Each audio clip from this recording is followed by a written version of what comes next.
Welcome to another episode of Theological Pipe. News, culture, sports, politics, and everything else from a theological perspective. It's all summed up in love. What should I do? Tell me. God is good. Give it to me, give it to me, give it to me, give me peace. Give me peace. Put that in your theological pipe and smoke it. Hey, welcome to another episode of Theological Pipe. Appreciate everyone listening and watching. If you're listening on Apple or Google or Spotify or Pocket Casts or any of those podcast apps, click subscribe. If you're watching on YouTube, click subscribe, comment, like. Appreciate everyone listening. I wanted to talk about today, real quick, is the choices that we make, and especially as believers. This is Theological Pipe. We try to approach everything from the perspective of that there is a God. And so from someone who believes in God as a Christian, and I think any person that believes in a higher power, too often as a believer, too often as someone who believes in a higher power, a lot of times God is an afterthought, and we only go to him or think about him when we need him the most. So when we hit those tragedies in life, when we hit those really, really tough times, we start to seek God. We start to ask God for help. We start to seek him out. And then when we get what we want, when things return, quote unquote, to normal, he kind of becomes an afterthought again. And we've seen this. If you know anything about the Old Testament and anything about the Bible, you've seen it play out with the Israelites, God's people. They're on the mountaintop. I mean, they have everything they need. They're with God, and they always turn their back on God because they have what they want. They're resting easy. And when things are good, it's easy to forget that God's there. And so when they turn their back on God and start pursuing their own dreams and their own desires, they have other idols that become more important than God, then what happens? Well, they get invaded, they get overtaken, they get put into exile, they get defeated in battle. And they hit rock bottom, and then they turn back to God, and they start seeking God and trusting him again and praying to him and trying to do what he says, and things start to go better. And they move up, and things continue to progress until, again, they're back on the mountaintop, and everything is good in their lives. Everything is good in their nation. And they start to ignore God again. And I think we do that as believers way too often. And it's because it's how we're wired. It's hardwired into all of us to be selfish, to be self-serving, to think about ourselves. But the Bible commands us to think about others above ourselves. The Bible commands us to love one another. And in fact, Jesus says that the world is going to know that you are a believer, that know that you are a Christian by your love, by the love that you show people, by the love that you exhibit to others. And as Christians, I think it's especially important in these times for us to choose love. I think it's a choice. We have an opportunity every single morning when we wake up to choose love. We can choose love, or we can choose hate. I don't think there's really like a middle ground. Well, I'll do lukewarm love or lukewarm hate, or I'll just kind of be in the middle. You're either loving people or you're not. You're either hating people or you're not. And I think as Christians, we really need to make a concerted effort. We really have to put it in our mindset that today I'm going to love. Today I'm going to do what God has commanded me to do, to love, because when I love others, then things will go good in my life. Things will be good for me. I will have a good perspective on things.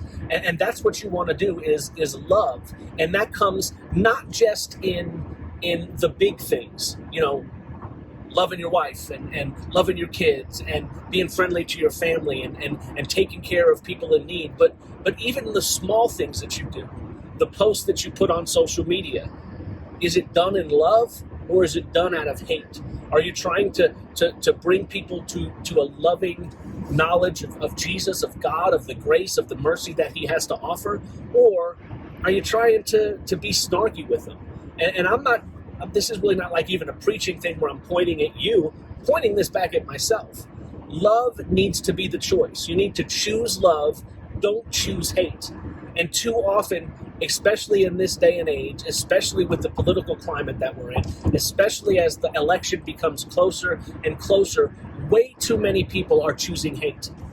Way too many people are choosing divisiveness. Way too many people who are believers, who say that they're believers in God, who say that they trust God, are choosing politics over love. They're choosing divisiveness over love. You have to make a choice as a Christian, as a believer, to say, I want to show love to everyone I come in contact with. I want to love my brothers and my sisters. I want to love my neighbor the way I love myself. I want to love, and that means every post that you make, love should be the motivating factor.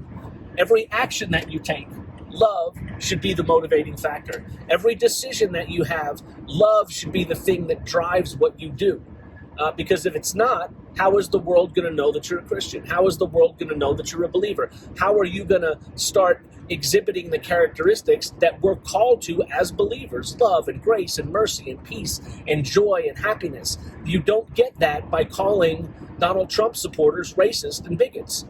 You don't get that by calling Joe Biden supporters, communists and pedophiles. You just don't. And again, I always say this, let's pretend that it's true that all Donald Trump supporters are that they're the worst character.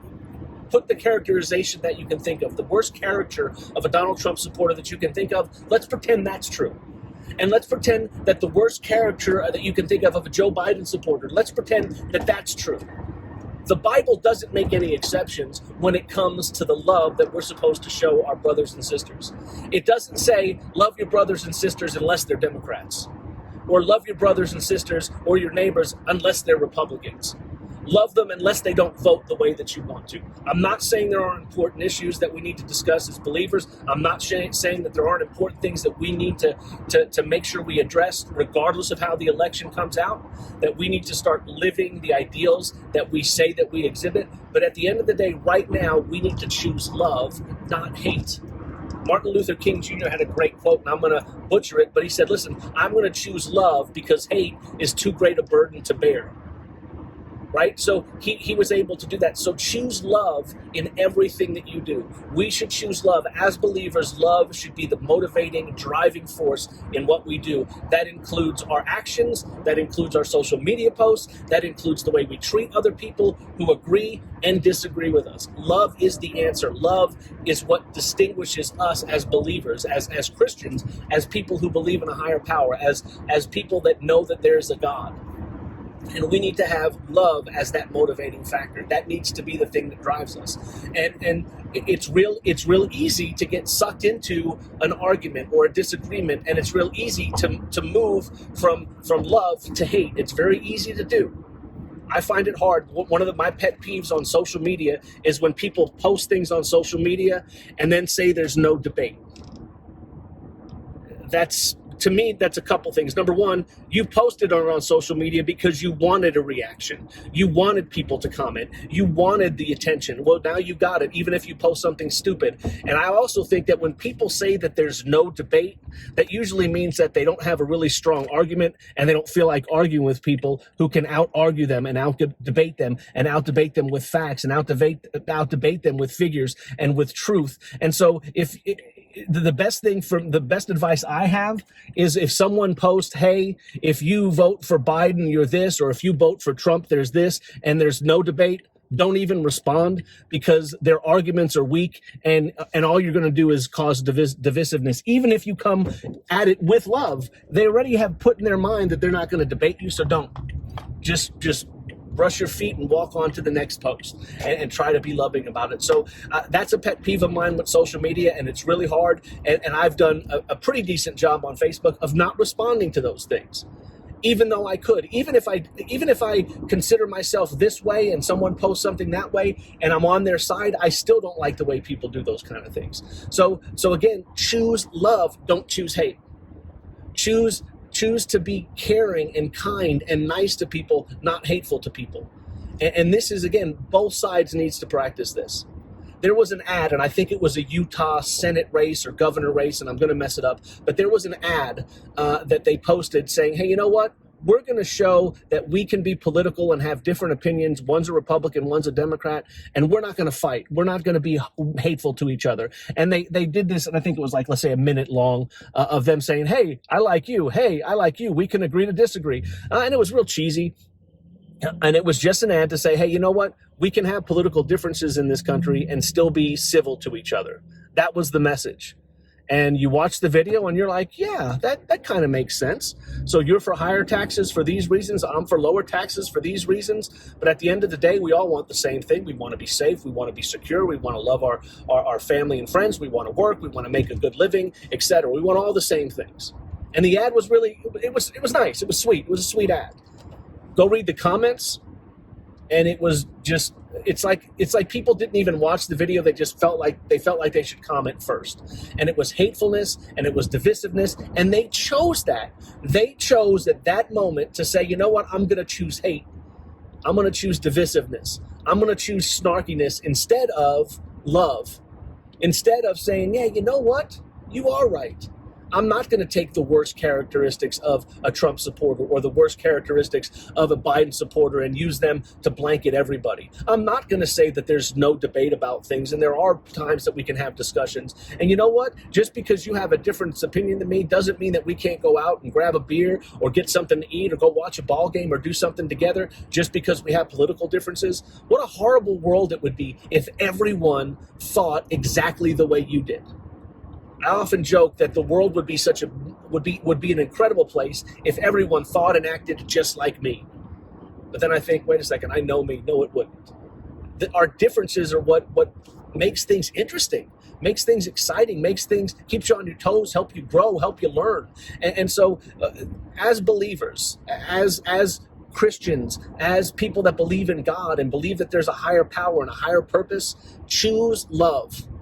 And I'm just going to leave it at that. I'm going to say that's what we should do as believers as we go into this season. Again, I'm going to try to not be really focused on politics a whole lot as we get up to the election. If you want political podcasts, there's 1,000 of them. I'll have one maybe podcast where I talk about the good and bad of Biden and Trump as we move closer to the election. I really have no idea who's going to win. And really, at the end of the day, after the election, nothing really is going to change in my life. I'm going to get up, go to work, take care of my wife, take care of my kids, love my friends. I'm going to try to do the same thing. I think we put way too much stock in elections. We hyperbolize everything. But I think as we get closer to the election, I'm going to try to be a little bit more of, hey, here's how we should treat each other. Hey, here's what we should do. And so for this theological pipe moment, for put this in your theological pipe and smoke it, what I'm going to say is choose love. Choose being nice. Be friendly. You know, I end a lot of my podcasts saying, just be nice. Man, be nice. Choose love. Don't choose hate. It's too great a burden to bear. Just choose love. So everything that you do, from the big things to the littlest things, if we can choose love, man, the world's going to be a better place. And again, it doesn't start on a grand scale. It starts with me and you.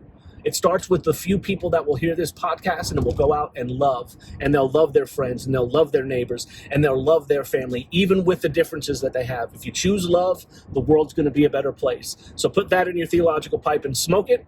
Be nice, and we'll see you next time. Well, bye.